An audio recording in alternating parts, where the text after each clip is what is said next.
say goodbye for the last time.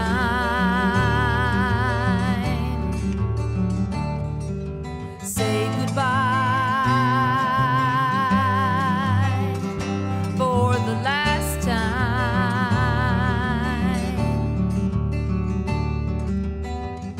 And with a sigh and these tears that I cry, oh my friend, oh my friend, oh my friend.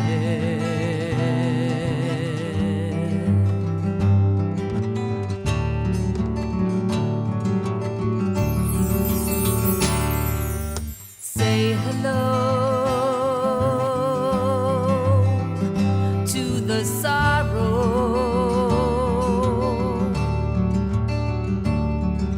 Say hello to the sorrow.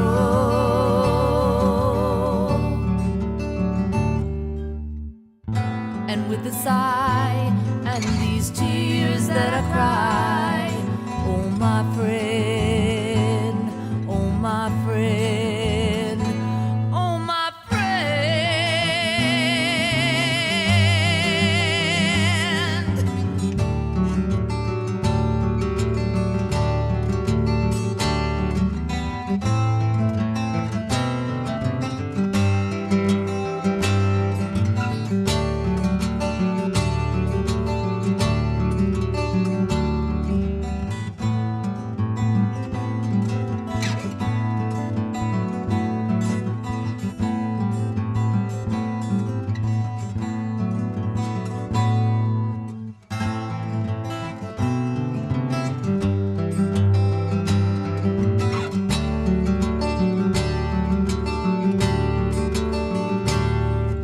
Say goodbye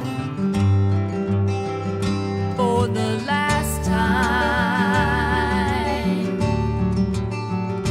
You must say goodbye for the last time.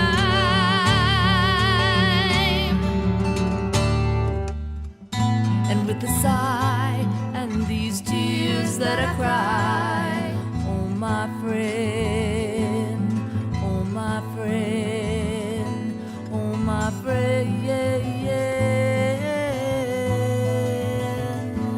oh my friend.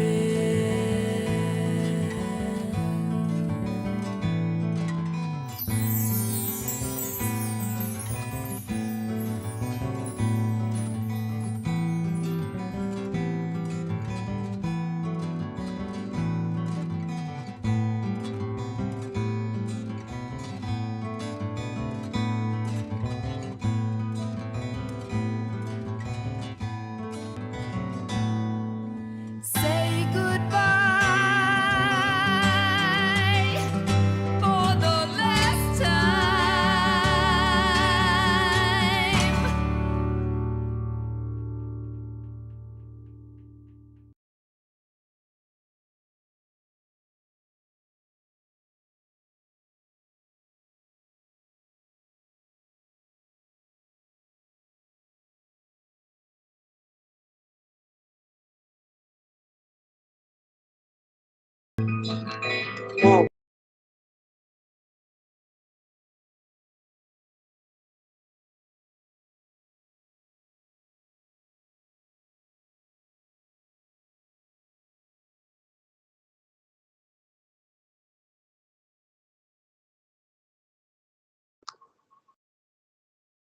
Hello, everyone. Good evening.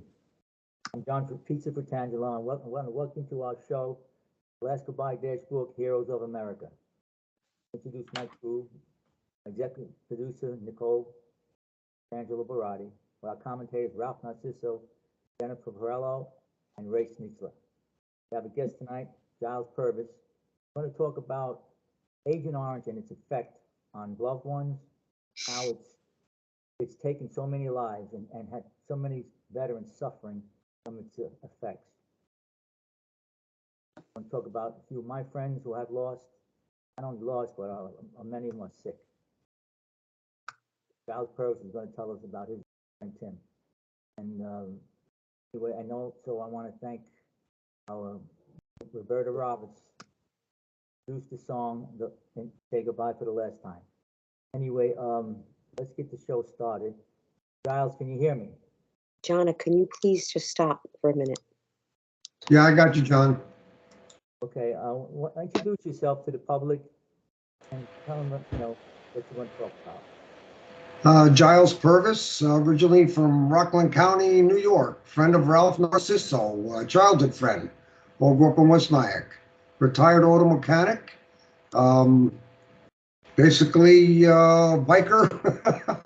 I'm working part-time for Advanced Auto Parts right now on my retirement. I'm on the show tonight. My best friend Timmy, who was my neighbor for over 30 years in Middletown, New York, Vietnam veteran who died from multiple sclerosis and diagnosed from getting multiple sclerosis from Agent Orange. And that's pretty well while I'm on this show tonight. You want to give us a little background about Tim? Yes.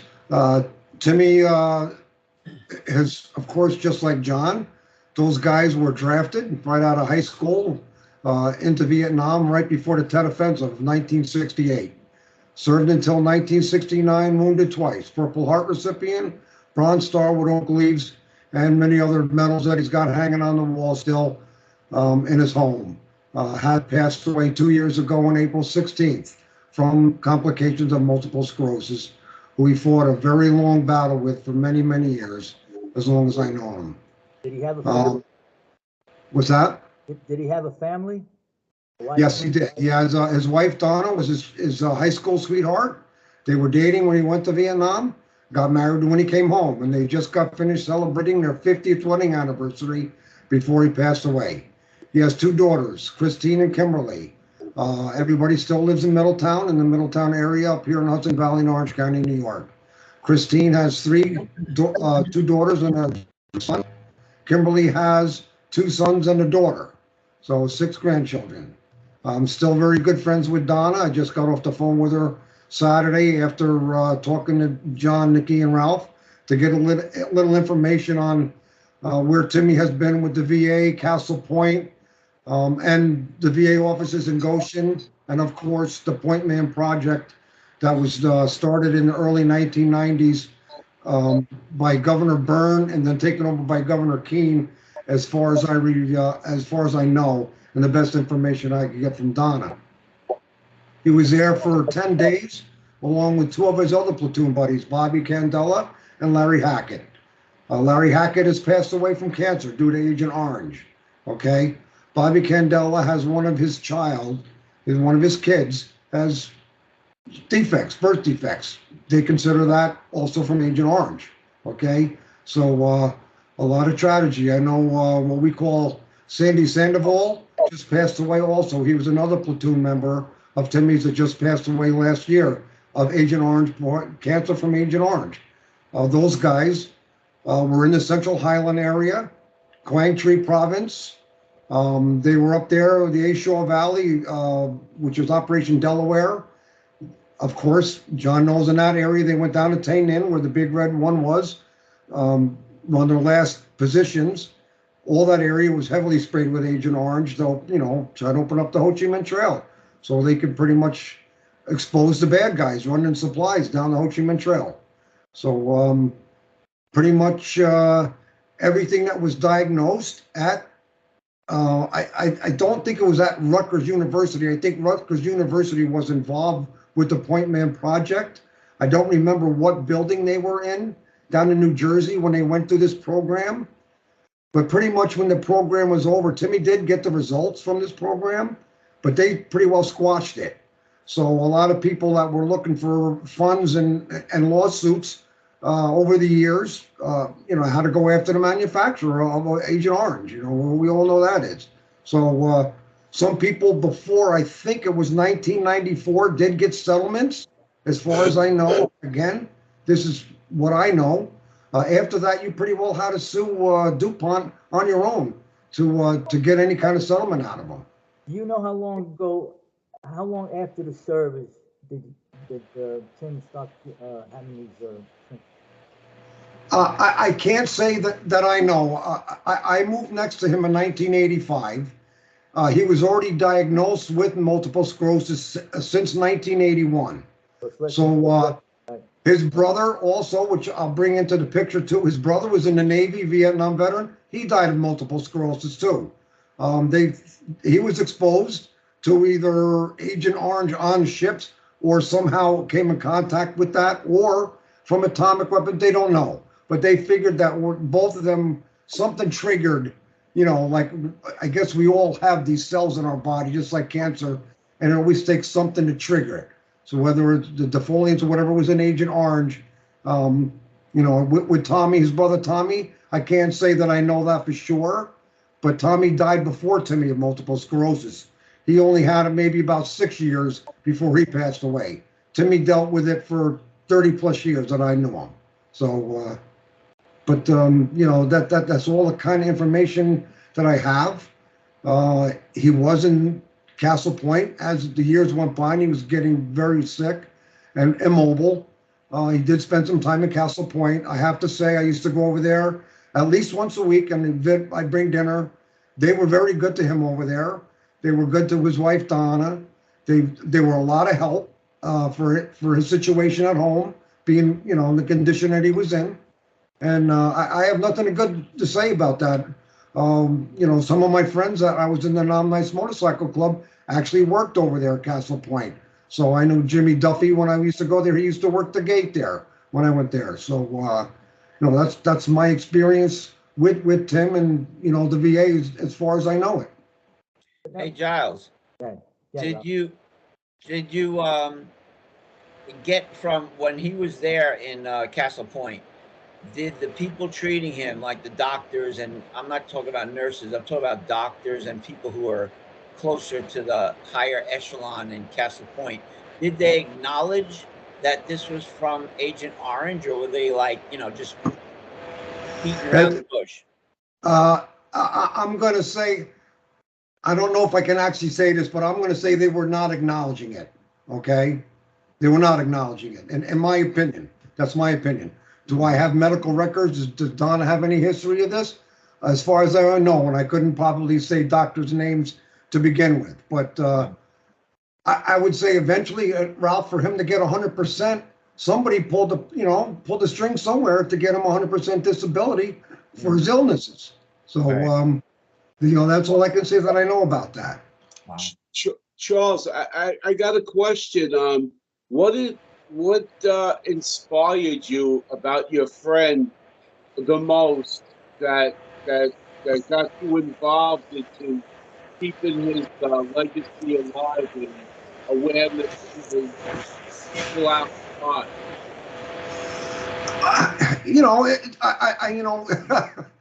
When I first moved next to him and he invited me over to the house one night, when I got home from work, it just was one of those things where we just hit it off, right away, and of course, when he was getting immobile and he was having a hard time, we used to fly down to DC out of LaGuardia for many years and take the shuttle.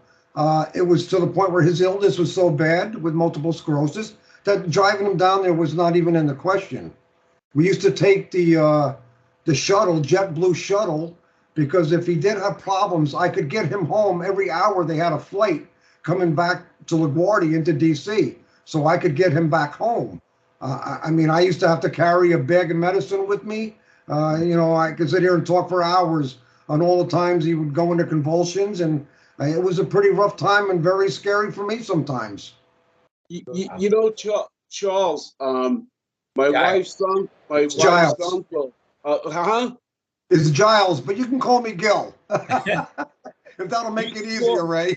You could call me Ray. You could call me Jay. You could call me Mike. It doesn't matter as long as you call me for dinner. I'm happy. But no, all joking aside, my wife's uncle Tony Kelly was a Vietnam vet. He also died of Agent Orange, and it took the VA quite a bit of time to acknowledge that he had it, and that when he died, that's when my wife's aunt had gotten benefits. I don't think that it should have taken that amount of time for someone who served and gave all. They should have given the benefits right away, not when the guy dies like 4 or 5 years later. It took Timmy, like I was saying in the beginning, a total of 18 years before he finally got 100% benefit, full disability from the VA. And it was a fight every year. I know I was there. You know, I didn't go to a lot of the meetings with him and his wife, but I mean, I was neighbor. I can't tell you how close we were. We were very close. And I know his fight. He never gave up. There was other guys in his platoon that lived in Syracuse, a guy named Nick Donvito. And the first time that we went to Syracuse and met Larry and them up there, his other good buddy in the platoon, Nick Donvito was a cop in Syracuse, and he was going through troubles with the VA. And, you know, I remember him telling Timmy, he's like, you cannot give up. You have to fight, fight, fight, because they're going to try to knock you down every inch of the way. And I can tell you, I've seen this personally. I don't want to knock anybody or the VA. It was hard, and it took him a long time to get the full benefits. But I can tell you also, Ray, when he did, they were very helpful. I mean, you're talking wheelchairs that are probably $15,000-$16,000, if I remember right, they'd supplied him with. Plus, they came and put an elevator on the back deck for him, so Donna could take him down the elevator and pull him in the pool or take him out to the van. They had a handicap van with a ramp, you know, that would unload and he could load in the ramp. So they were helpful. I don't want to knock the VA total. It's a struggle. You know, I'm not a veteran, never had to deal with this stuff myself, but they did go to bat for him sooner or later, but it was a struggle and it was a fight. And I'm sure he wasn't the only one. You know something, I consider you an American hero, even though you didn't serve, and the reason why is that you're carrying your friend's legacy and telling the people, look, you know, this guy struggled and he gave all, and I'm going to take his name and I'm going to keep on fighting for whatever, you know, I have to do, or do whatever I have to do to get the word out to the community and to the people, you know, and that to me is you're beyond a hero. Yeah, Ray, I can speak to that, Ray, having grown up with in our later years, our childhood years with Giles, and the whole bunch of us that stuck together. We called ourselves affectionately the tribe. And there was always, if anyone needed a hand with anything, you know, we were out there to help. And Giles was one of the first ones to always give a hand anytime. And God bless his father, who just passed away. I'd like to mention him too. That's where Giles gets his seed from. His father was unbelievable, always willing to help, and just a great all-around American, a great all-around person. So I applaud him. Very good. Right? Thank you, Ralph. That was very nice. I'm sure Dad's up there smiling down on all of us, buddy. You know how religious he was. Oh yeah. But, I'll just say one thing, Ray, on your comment there, and John will know this very well because he was there, been there, done that. I know Timmy. Every single one of those guys in the platoon were wounded. I am not telling you a lie about this. Every single guy in his platoon that I've known over the years was wounded at least once. When they came home and had nothing, and even Timmy did not wear his uniform when he came home. He was told, don't wear your uniform when you come home. That's how bad it was for these guys when they came home. John knows this also. So they, I don't know if I can use this language, but had a hard on for this country and the government for many, many, many years. I've seen this with all his buddies, okay? They didn't want any part of the VA. If they didn't have to deal with it, they didn't want to deal with it at all. They were felt left out. They were abandoned. And, you know the stories. You've been talking about it for a long, long time, you know. These guys felt their country screwed them big time. And they still feel that way, okay? I know this for a fact. Right. Well, You know, it's really, I'm sorry, but it's unfortunate that, you know, that it takes this for people to talk. Like, why talk now? They should have talked then. And the respect, why did it take all this time for the respect? So Pizza, let me ask you something. You're looking at this story here. Tell me what you think about this. Well, all right, before I get into that, but I want to get something done. I have to say, back then, the VA was horrible. Okay? Here's what I think happened now. Those old, because when you went there, they were like, it was like a butcher shop.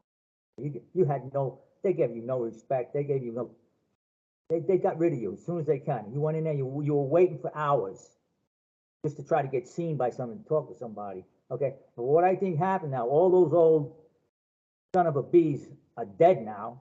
Okay, in plain English, and the Vietnam vets came of age and started taking over the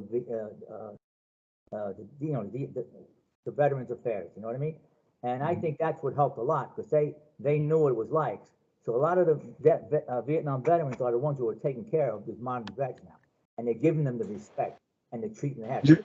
I'll tell you, the VA got I go for an appointment. They take 10 o'clock. I'm in there at 10 o'clock. I get my medicine. I get everything I need, and they're right on, spot on, man. So they've gotten, I have to say, 100% better because they were brutal. They were brutal. They didn't care about anybody, and that's what aggravates so many veterans because the VA treated them with no respect at all after all they went through. And why is that? Why is it so hard for the VA to take care of their own? Well, it's not that bad now. I mean, it's much better. Like I was just saying. Why was it though? Why was it? Yeah. I think because the government didn't want to hand out money. Okay? I was going to say, John, Huh? the funding was not there. They were not given the funds to take care of business. And you're right. Yeah, It's the Vietnam vets. Right. The Vietnam vets. You guys are the one that turned the table. It's you guys. You just said that. That's a fact. I know. I've seen it with my own eyes. Okay? The never ending, we need help. We want help. You need to, take care of us. We served our country. We didn't run away, but the Vietnam veterans were turned it around, John. Right. And even the Iraqi veterans and the Afghan vets tell us that the Vietnam vets turned it around for them, that they got respect and everything like that, and everything's so different now because of the Vietnam veterans. But the problem is we got to hope and pray to God that the funds that are supposed to be going there continue to be going there, and that they don't cut these funds out.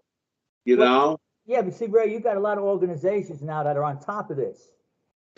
You got the VFW, you got the DAV, you got the Vietnam Veterans of America. You got there's so many organizations that watch this, and they won't let the government get away with it. They'll fight them now to make sure the veterans get what they deserve. Yeah, like they say, the squeaky wheel gets the grease. So the more people that speak up about it, and the more pull you got. If you have organizations that are organized and are organized in their lobbying of Congress, because congressmen could care less where they put their money. They want to put their money where the person who is talking the loudest and the one who's backing more votes for them. Let's get real. Politicians are only there to get elected in the next election cycle. And the only way to get elected is by having the votes. So if you have a group of people that say, hey, we represent all these people, they're all going to vote for you if you support us. That's how you get the funding. One of the ways, right? Yeah. I still think it's unfortunate. I mean, your friend is a perfect example of what it is to be an American. The sacrifice that he gave, the suffering that he gave for all this time. That's what people should realize is that, don't get me wrong, it was sad that any vet that dies in a war or any American that dies is one too many. But I think that, it's unfortunate, again, that, that we're talking about it now and that the process is so slow. That, It's you know, what I'm gonna do is, I got a list, because a lot of veterans don't know this. I gotta put the light on and my glasses, too. I gotta see what I'm doing here. But this is a list of the diseases caused from Agent Orange exposure. Okay, so the veterans, a lot of them don't know, some of them do, a lot of them don't know it. Okay, number one is the acute and subacute peripheral neuropathy, which I have, okay? But I didn't claim anything on the veterans yet, okay? Amyloidosis, amyloidosis, okay? Chloroquine or similar acneiform disease, chronic B-cell leukemias, diabetes mellitus type 2, Hodgkin's disease, this is hard words to pronounce, ischemic heart disease, multiple myeloma, non-Hodgkin's, lymphoma, Parkinson's disease, porphyria cutanea, Trata, prostate cancer. You got to be a doctor to read this. Respiratory cancers, soft tissue sarcoma. These are the diseases that and the list grows. Every so often they'll add another disease when it starts getting more and more affecting on people, you know. So a lot of people don't know, Amazing. but that's something they can claim. Yep, that's amazing. I can tell you the amount of pills that Timmy used to take a day to stay alive. I can't even 30, 40. Literally, he would take a handful of pills 3 times a day, because not only did he have multiple sclerosis, but all the other things that go with it. Cerebral palsy was coming along, epilepsy, diabetes, you name it, he had it.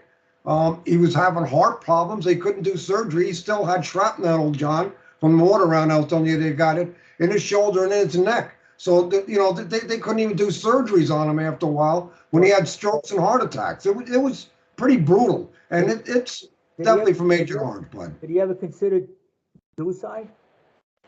Yes, he did. In fact, when he came home from Castle Point, he had 3 pistols. I mean, I used to go shooting with him once in a while. The doctors told Donna, his wife, to hide his guns. So she put his guns upstairs in the attic. And this is the funny part about that.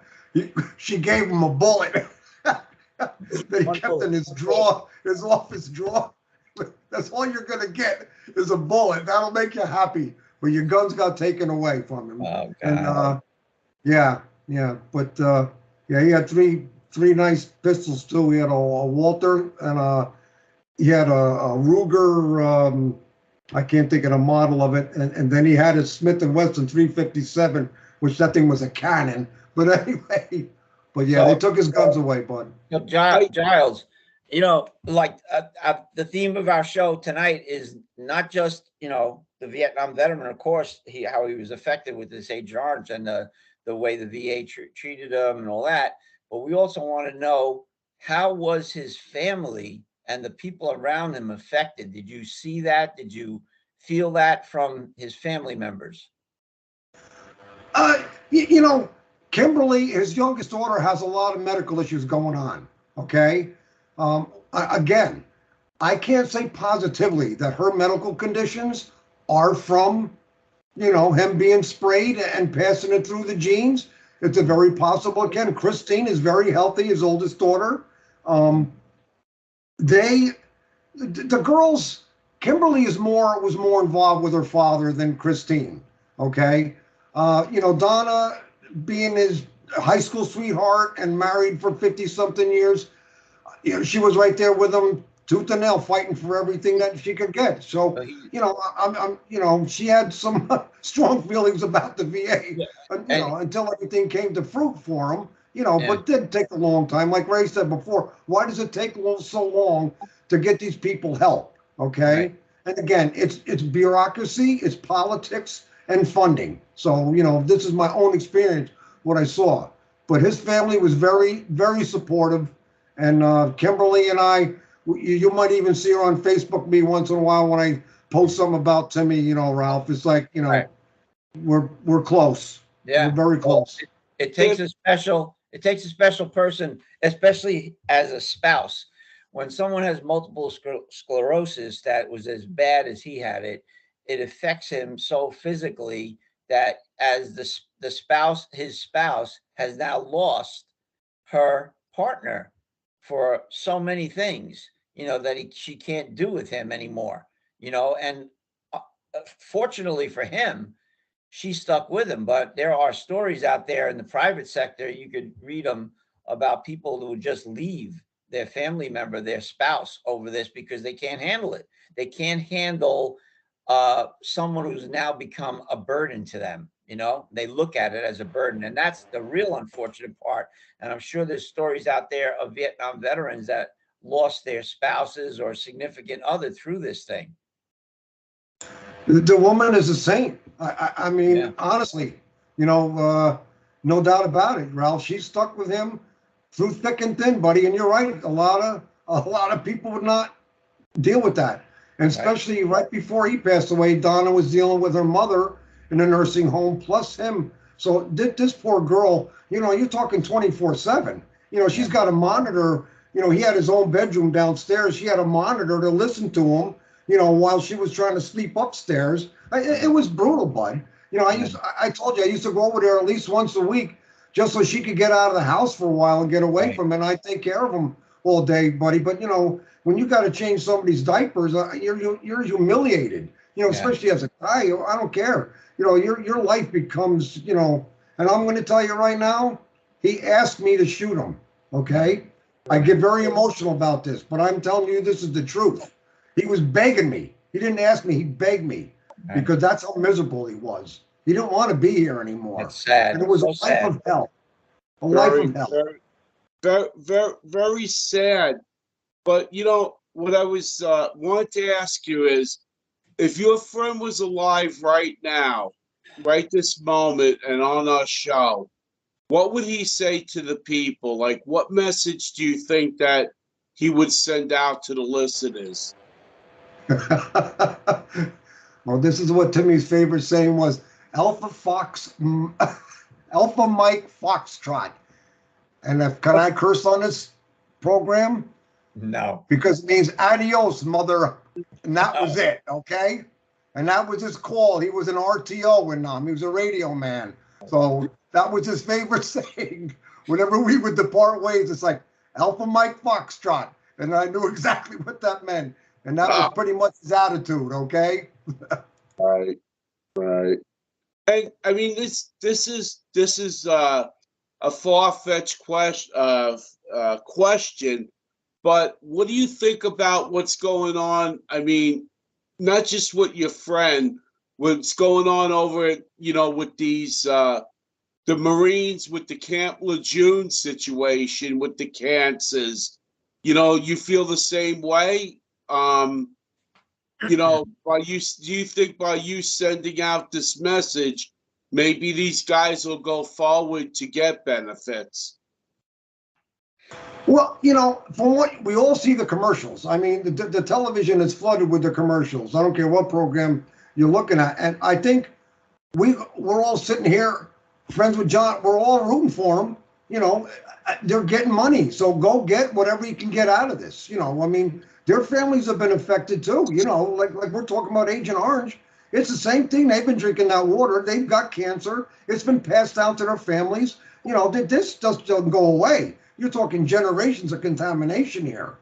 So hey, I'm and the guy that I'm seeing on TV, what is he? He's a Marine vet that started this whole thing, right? And got the people up and get going to get compensated for this stuff. So it's the veterans that are fighting for everything they get. They always have to. That's always the way it's been. Yeah.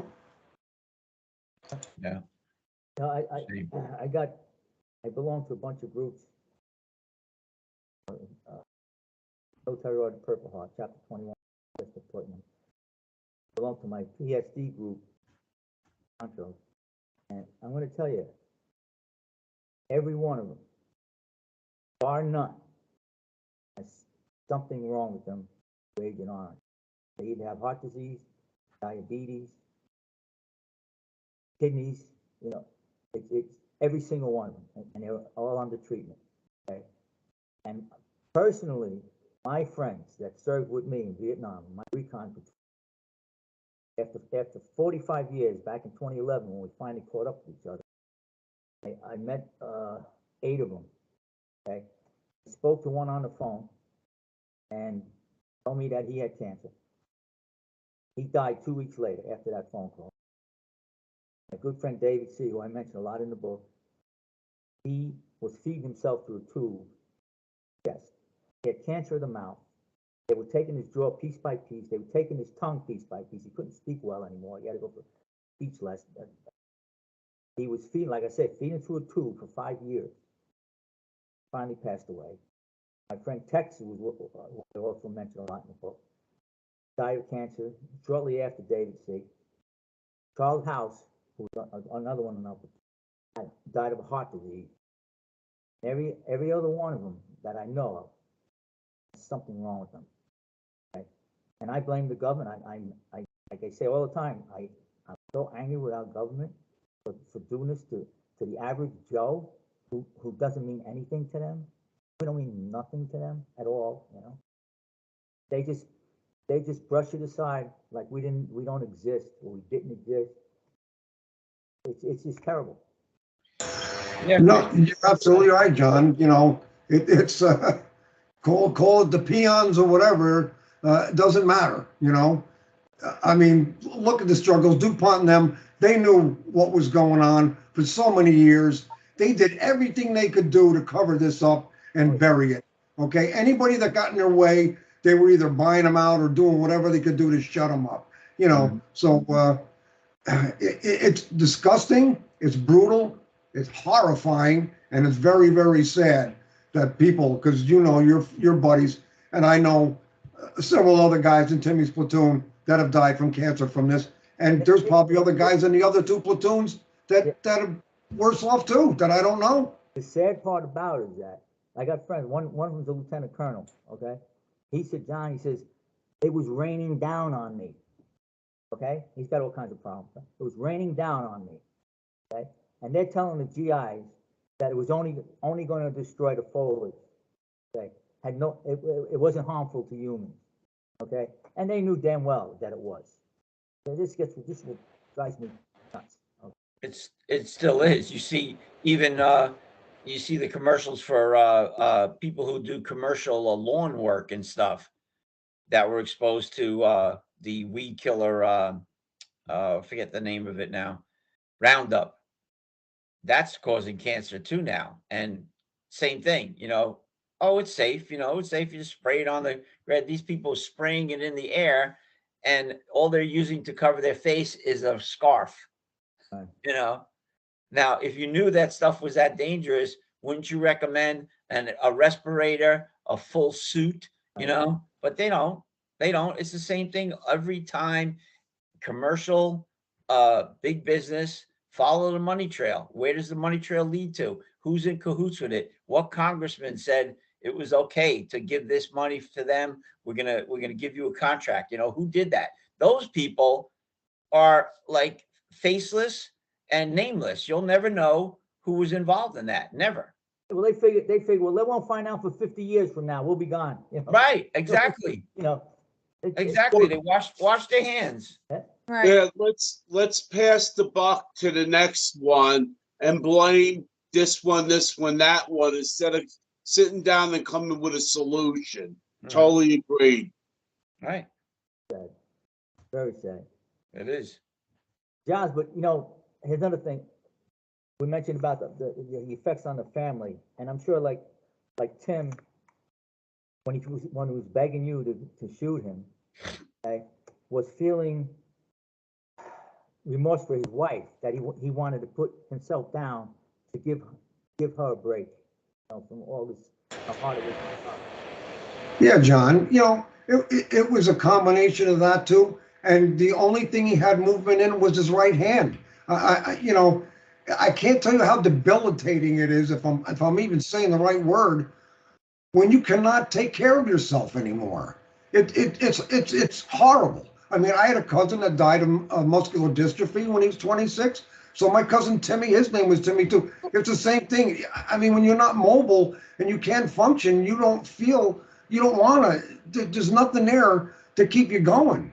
You know, I used to tell them all the time, you got grandkids, you know, they love you, you know, you got to hang on for as long as you can, you know, trying to pump them up and, you know, at least you try to, you know, make them feel positive when I was over there visiting him and, you know, and taking care and changing his diapers and stuff. But I, you know, but I wasn't the only one too, you know. He had a good friend, Bobby Cicino, that was in the 1st to the 7th Cav. And Bobby and him met at On K, okay? And Bobby lives in Long Island, but I went over, Bobby was there before me one day, and Bobby said the same, said, you know what he asked me to do today? I'm like, I know what he asked you to do. He asked me to do the same thing, you know? I said, he's miserable, Bob.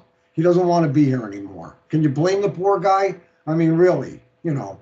And then it got to the point too, you know, he had no mind function anymore. So, you know, I would be with him all day, and I was one of his high school buddies. You know, it's like dementia coming in. You know, he didn't even know it was me with him. You know, he was getting to that point. He wouldn't even recognize Don, his own wife after a while. You know, so it's horrible to see. And, you know, I told Ralph when I was telling you, I used to cry going home from his house, buddy.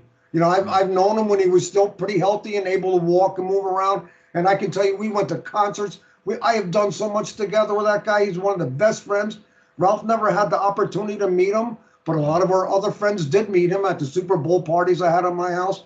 Just a super nice guy. His wife, Donna, their kid, just great people. And when you see somebody go down like that, God, it's heartbreaking. It killed me, you know, killed me. He would have these epileptic fits. You know, I was in D.C. with him one year. We were in, coming out of an Italian restaurant. And he, you know, the guys in his platoon didn't realize how bad he was. You know, they're walking up the street. You know, we're in Georgetown area. They're walking up the street. Well, Timmy had an epileptic fit, and I'm supposed to have this bag of medicine with me. You know, that I have to put down his mouth, down his throat. I got to squeeze a toothpaste, a tube. You know, I'm like a medic, okay? Wow. And I didn't bring the bag. You know, I forgot it. You know, I can't tell you how scared I was. I'm sitting in between these two cars with his head in my lap, looking up, going, God, please, you know. And then Jimmy Nix, one of the big Southern boys, comes over and says, come on, Giles, let's get his ass up into the restaurant. And the both of us had his arm. And I went in the restaurant, and I knew I had to get him sugar. You know, I know that would bring him back, you know, out of this, you know, epileptic fit he was going. And I'm screaming at these poor waiters, I need orange juice, I need orange juice. And I'm giving them glasses of orange juice. And I got them back, but I'm telling you, it was terrifying for me to have to deal with this. It really was rough, I can tell you. Are you talking about a diabetic seizure or not an epileptic? Yeah. He not only had, John, he had malaria, okay? He had diabetes.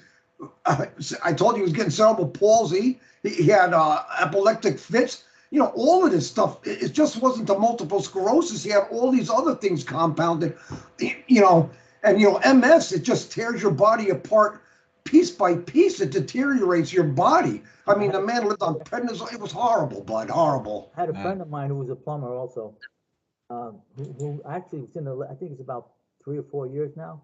He had MS. He got so bad, because he was going to the gym. He worked out a lot and all that. He got so bad that he ended up blowing his brains out, and they found him in his cabin, dead. Again, you know what I told you before, buddy. You know, and I guarantee if Timmy had access to his pistols, he would have done it. There's no doubt in my mind he would have done that. You know, it only takes so much, bud. Yeah. So what you're saying, what you're explaining to our listeners now, and I'm getting it too, and I understand it already, but a lot of people don't. And I think we got to bring that point across, is that the mushrooming effect of this Agent Orange, what it's done, it not only infected and destroyed so many lives, but then your friends, your family members now, and your friends who hear it, and they tell their friends, and it's this mushroom effect of all these people that are affected. And to hear these horror stories, you know, it's like, Giles, I'm surprised you're not suffering from PTSD for what you've done, seriously, because putting yourself in that position, just a friend. You're not even a family member. You're a friend, and you did so much for Timmy. It just amazes me that, you know, I never knew any of this, and hearing it from you now, I'm like in awe, you know. And I just want our listeners to understand that point, is that it starts with one thing, that and somebody in the government that I don't want to start getting angry right now and blowing my stack, but that's the way I feel. Someone in our government, some nameless, faceless bureaucrat who made this stuff go through, and now look at how much it's mushroomed and how much it affects. Well, you know, I was just thinking about, you know, what you guys were just saying, and thinking about, oh my God, you know, the effects of watching someone suffer like that. You know, you see the person, and you know, one day that person was as healthy as could be, and then the next minute, you know, that person's dying, and the mental and physical and emotional stress to family and friends, and it's, I can't even like imagine. I mean, it's so sad, really sad. And you know, I think about, like, now, you know, on what a loyal friend you are, to go out and speak about this, to bring awareness to the situation, you know, and thinking about, like, right now in my mind, you know, how sick you got to be to want to just end it all, you know?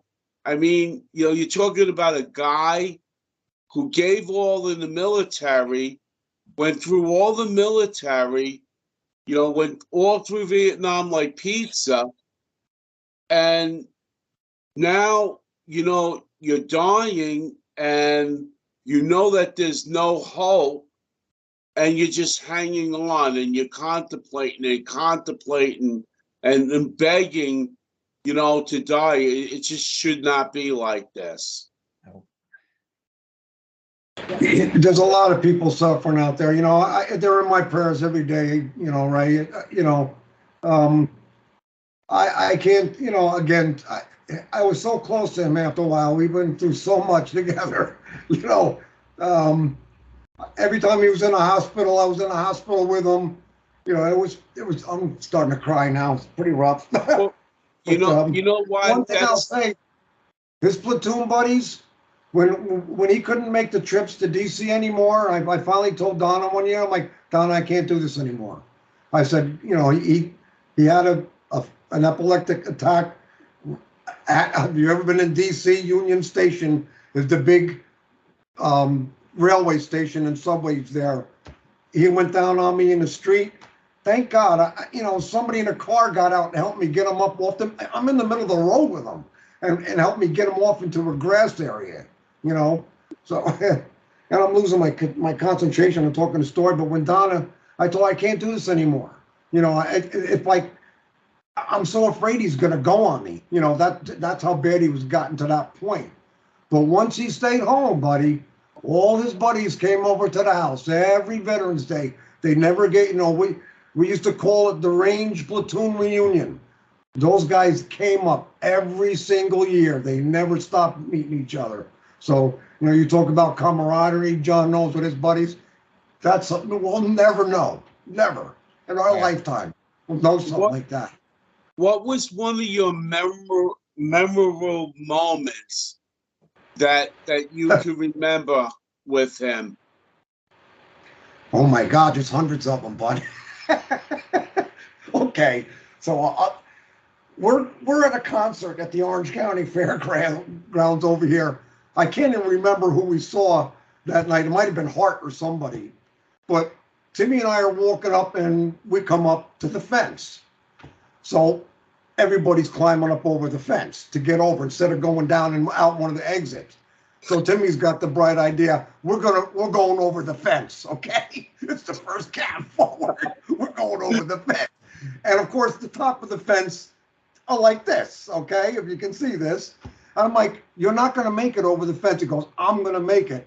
Well, no matter how much I try to convince him, just come down to the gate. I'll go get the car. I'll come down and pick you up. He wouldn't do it. So he tries to go over the fence. He ripped both his hands wide open. I'm talking, this was unbelievable.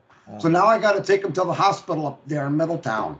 So of course, he gets a guy, he's a Vietnamese doctor. I swear to God, this is the truth. So Timmy's got both of his hands in these pants in the solution, and this guy's the plastic surgeon, and he comes in and Timmy goes to him, before you even touch me, what side were you on? And the guy looked at him like, you're kidding me, right? He goes, no, I'm not kidding.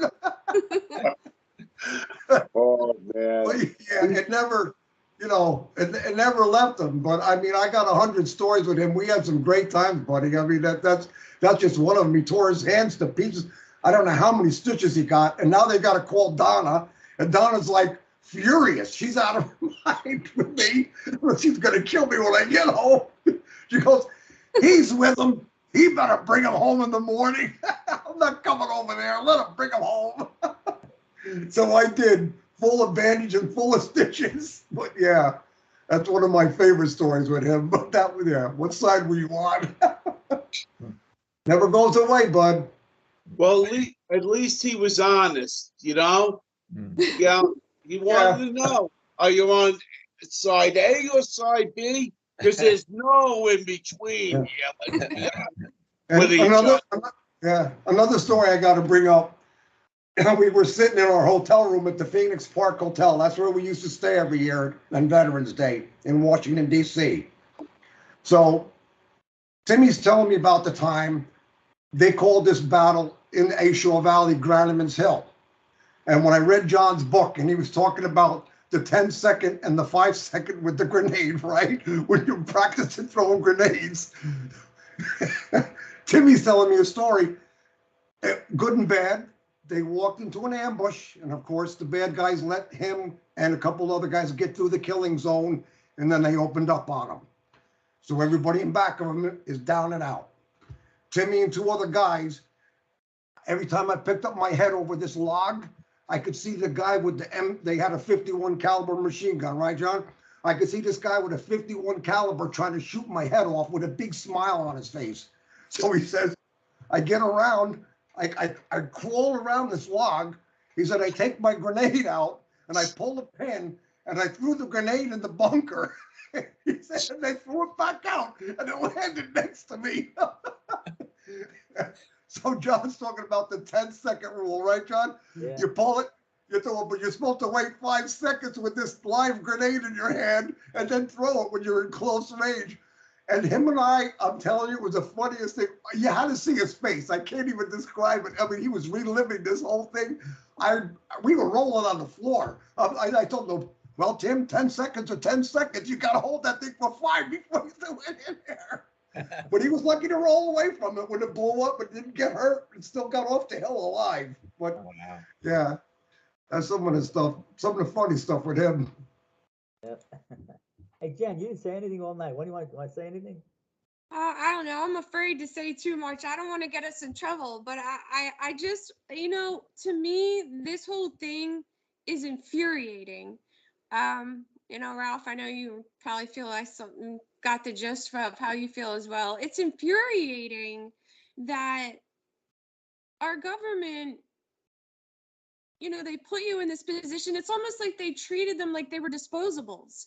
It's not okay. It's not. I mean, you know, people, a lot volunteered to do what they did, but some were forced due to the draft. But, you know, they were exposed to this. And like you said, John, they know exactly what that chemical was, that it wasn't just killing these weeds. And yet, afterwards, where were they when they needed them? Where were they when they needed their help? I just don't understand. I just don't understand that. I really cannot wrap my head around that. There's a term for it, and I forget exactly, but it's like I forget it, but it's been said in plenty of war movies, like, you know, not almost like, you know, see no evil, hear no evil kind of thing. But if you're telling me that you put a defoliant down in Vietnam from the air that was strong enough, and John can tell you what that jungle was like, strong enough to clear a jungle. We're not talking about lawn weeds. We're talking about a jungle, right, John? Yeah. If it was strong enough to clear that, you trying to tell me that you did not know that that would hurt humans?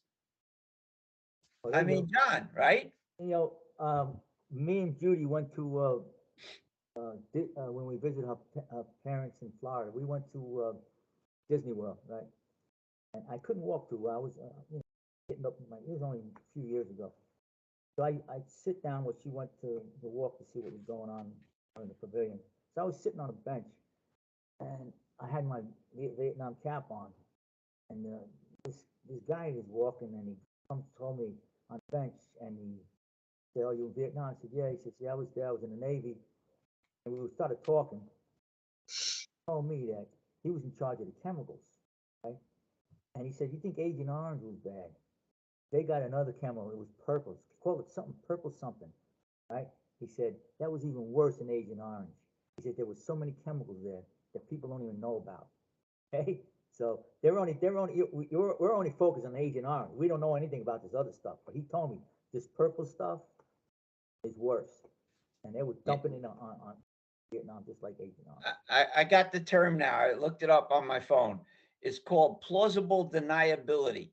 The ability of people, typically senior officials in a formal or informal chain of command, to deny knowledge of or responsibility for any damnable actions committed by members of their organizational hierarchy. There you go. Plausible deniability. That is what our government and our commanders in our military go back on.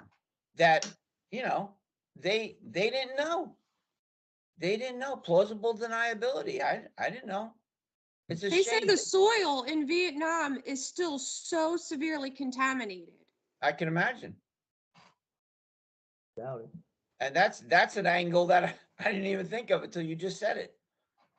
I just read it. I just looked it up. They say that the soil in the 28 bases that were over there and the soil surrounding those 28 bases is still so contaminated and affects their food chain because you're growing their food, it's in the soil. Right. And we get back to the mushroom effect. Now, what about all the generations of Vietnamese people and children? That's going to go on for centuries. Correct. Bad. Crazy. It's like, It's a good point that you bring that up, Jen. It's not like, I mean, again, it was tragic, any American that died, but the aftermath is the real tragedy of the amounts that are dying now. The aftermath of this is what's really devastating. Mm-hmm.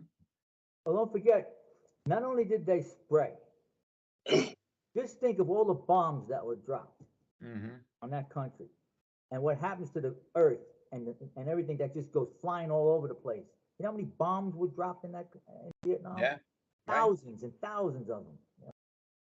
And just What about napalm? I can tell you too, when I was talking about Timmy, they were trying to relieve the Marines at Khe Sanh, right, John? And of course, the Rolling Thunder is the bomb, the B-52 attack. And he witnessed that before they went up to relieve the Marines. And I'm telling you, he told me the holes in the ground were so big that if you fell in one, you had to have a line thrown to get you out because you could not climb back out of it. That's how big those bombs were and what devastation they told them you got to go look for body counts. He was saying we would find fingernails and pieces of human remains everywhere. I mean, it just obliterated people. It was Absolutely brutal. Giles, when they bombed, you heard those bombs, they were, just visualize an automatic weapon going off. That's how the bombs were going. That's bomb, B-52, 500 pounders. Okay? Right. Like a machine. He was saying too, John, right? The arc light from this thing. I mean, they were dropping. He said you couldn't see the planes, you couldn't hear them. All of a sudden, like you said, John, in rows, and he said there was an arc light that just lit up the sky like it was daylight from these things. It was Oh, yeah. pretty brutal stuff. Oh, yeah. Right. Oh, yeah. I explained in the book, we saw a crater from a 500-pounder, and we all, remember the movie, The Thing from Another Planet? Yeah. When they found the flying saucer in the ice. Right. Well, they all they made themselves go in a circle to see the shape of the thing that they were seeing below the ice. Well, that's what we did. We went around the crater. We all went around the crater, and I'm telling you, it was huge. You know, so it's just amazing. It's unbelievable how people.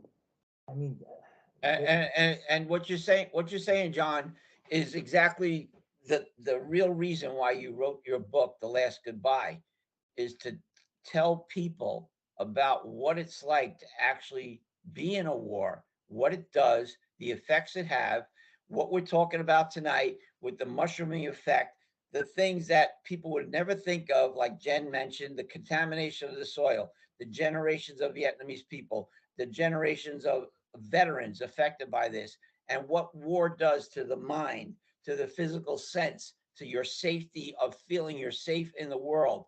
This is why you wrote the book, The Last Goodbye, and we got to get that across to the people who are listening, that we cannot keep going down this road of having wars over stupid stuff like oil or whatever the hell it is the next reason, right? I mean, All that's about money.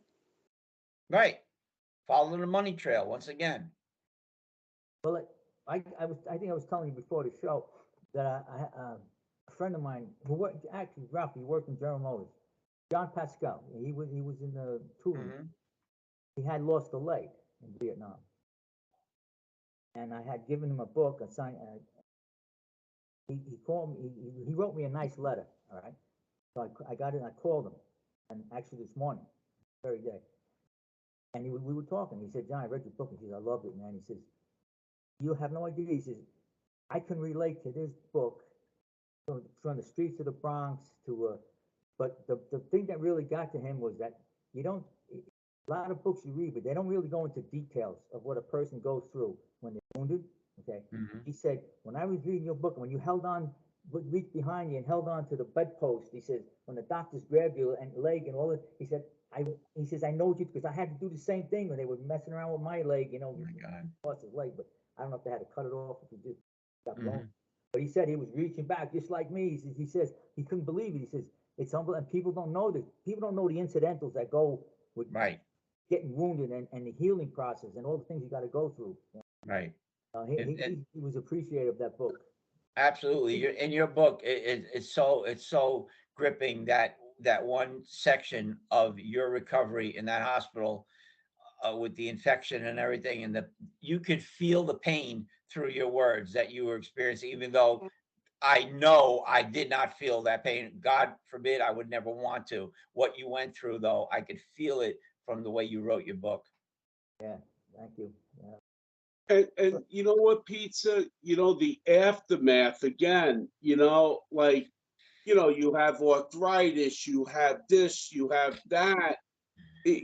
That's what people need to understand is that, yeah, the war, people died and everything, but they need to understand the pain and the suffering that you're living, and every other Vietnam or any other vet, whether it's from the Second World War or whatever wars, the pain that they live every single day. Right. And That's what I say. I tell people during that section of the book when I'm in the hospital, I'm saying all this from one bullet. Okay. And I say fast recoveries only happen in Hollywood. Right. I tell them it's not that, it ain't that way. Okay. Absolutely. Even today, the news media glosses over. Oh, there was a shooting. Yeah, but nobody died. There's a couple of wounded. They all, went, yeah, they don't have no idea what a bullet could do going through someone's body. Terrible. well, you know what it is too, Ralph. They didn't experience that, Right. and so it's it's easy to be the Monday quarterback, and say this, that. You Right. know, but when you get a bullet through you, or you got, people shooting at you, or you Right. got bombs coming from, from every which way, it's easy to talk about it on Monday and say, well, you should have done this, or you should have done that. How about you go out there and you volunteer, or you go and do something for your country instead of talking bullshit all the time? Right. Go out and do something. That's- Show you're- pride. Show pride. You're absolutely right, Ray. And that's why I'm so proud of our guest tonight, Giles Purvis. As a friend, we were great friends, but to hear what he has been through and to now know it, I just feel that, like you said, if anyone ever wanted to learn more about what we're talking about tonight, about how horrible war is, how it treats people, the mushroom effect and all that, talk to a person like Giles. Go to the VA, do a volunteer work, talk to these people who have actually been in war. That's to me is the way we may fix society. Right. War is hell. The aftermath is hell. And that's what people need to know. Not what the media shows you, because they're only showing you what they want to show you. The reality of what's really happening here.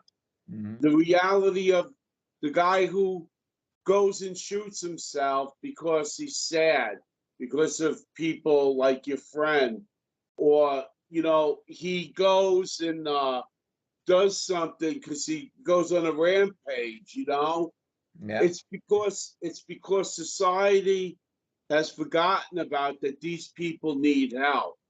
And that's what we need to do. Not just talk about it.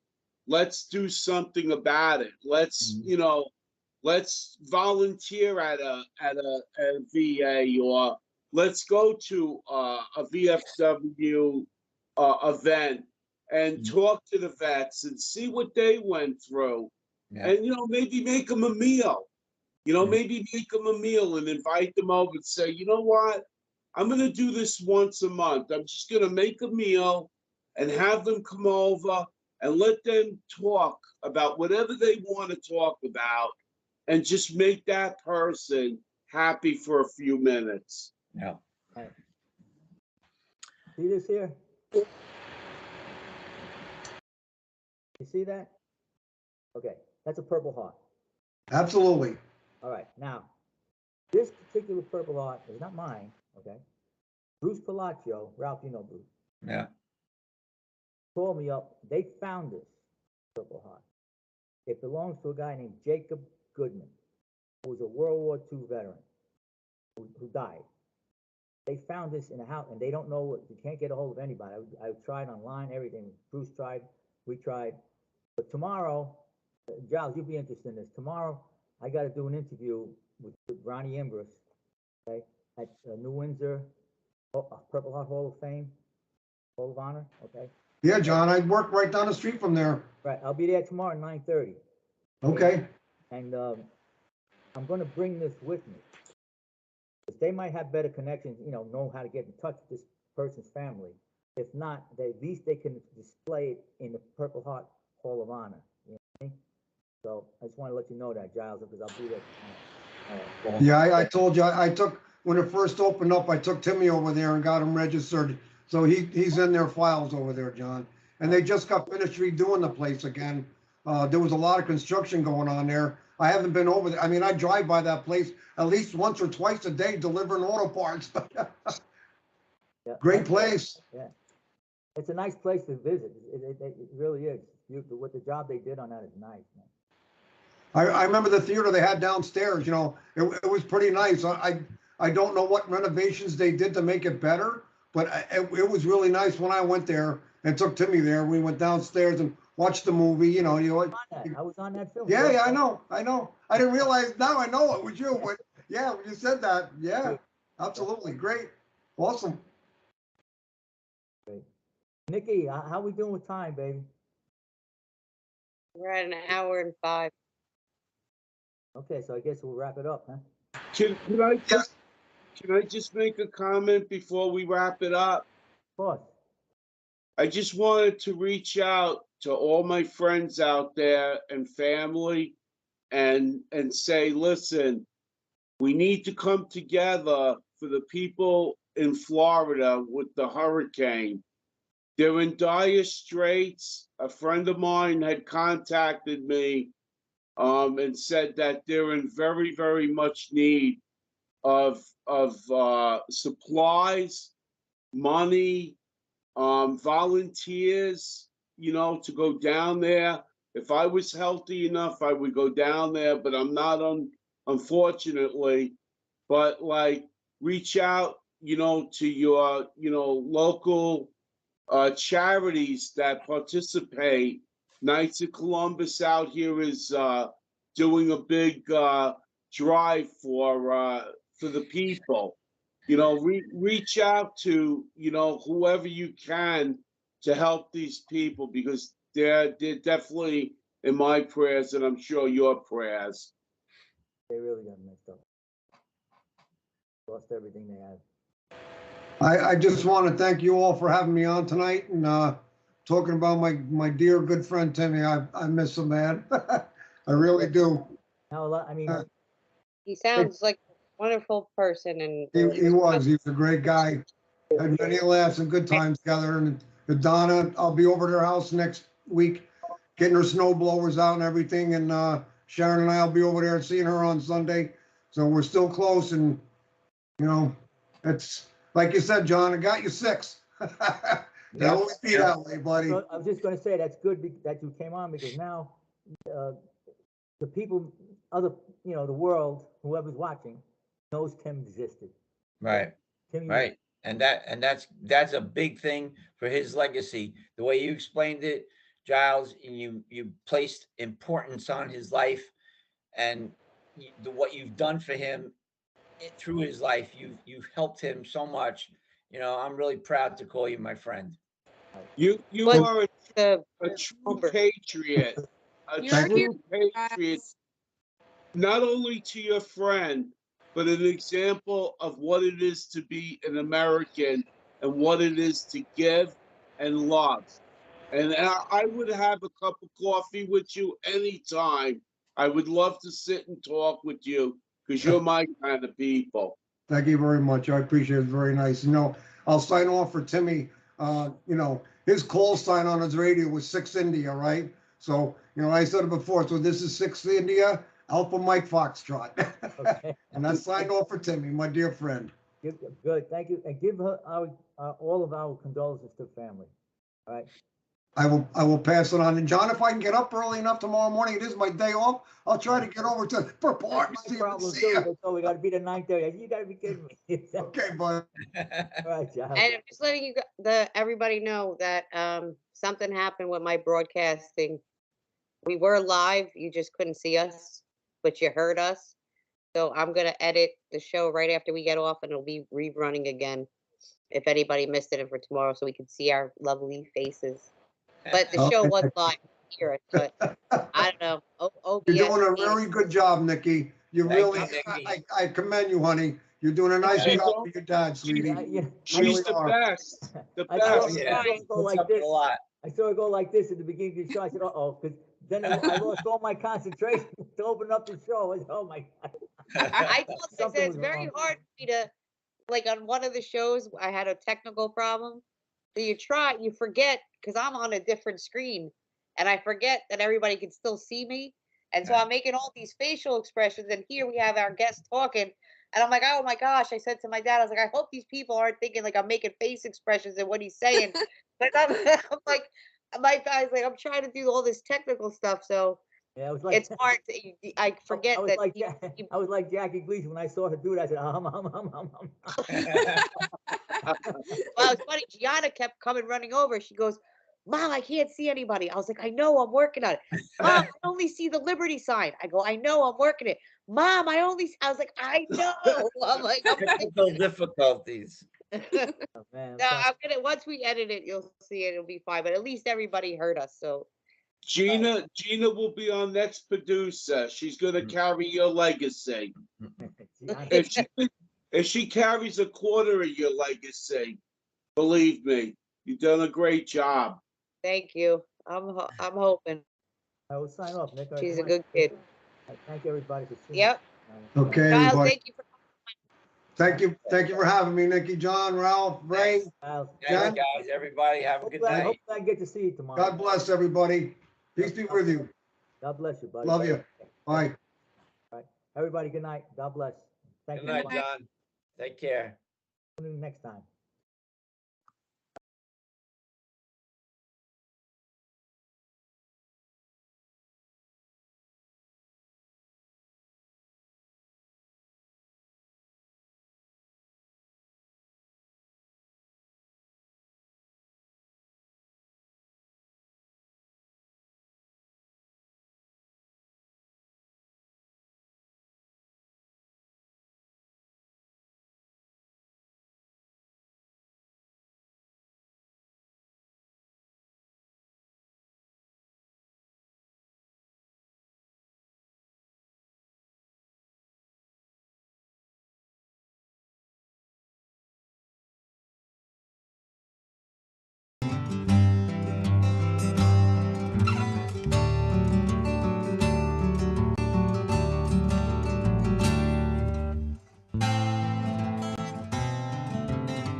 Say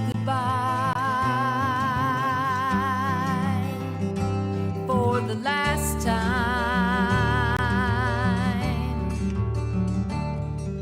Say goodbye for the last time.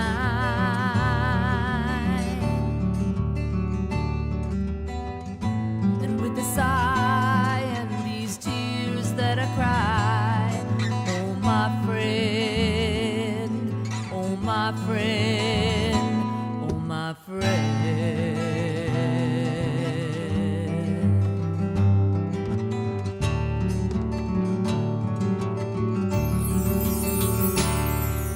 Say hello to the sorrow.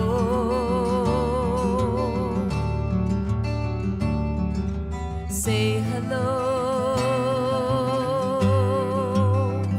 to the sorrow.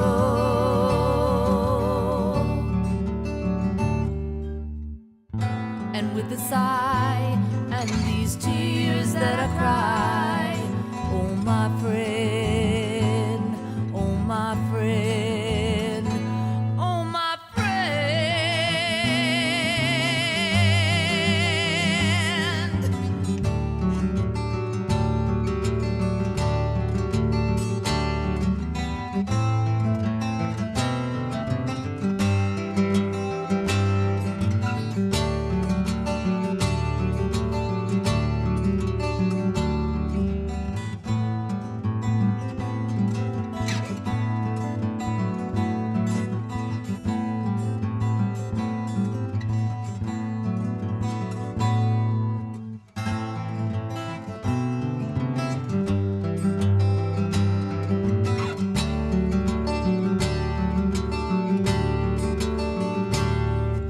Say goodbye for the last time. You must say goodbye for the last time.